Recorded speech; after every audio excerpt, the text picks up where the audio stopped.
Cyclone Biparjoy made landfall in coastal portions of the state on Thursday evening. Heavy rains and gusting winds with speeds of over 115 to 120 kilometers per hour wreaked havoc in Gujarat's Morbi district, breaking over 300 electric poles and causing power outages in 45 villages.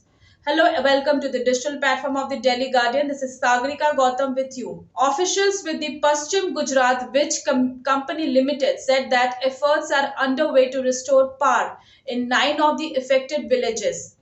Earlier on Thursday evening, at least 22 people were injured, while electric poles and trees were uprooted as the Biparjoy cyclone made landfall in Gujarat's coastal areas.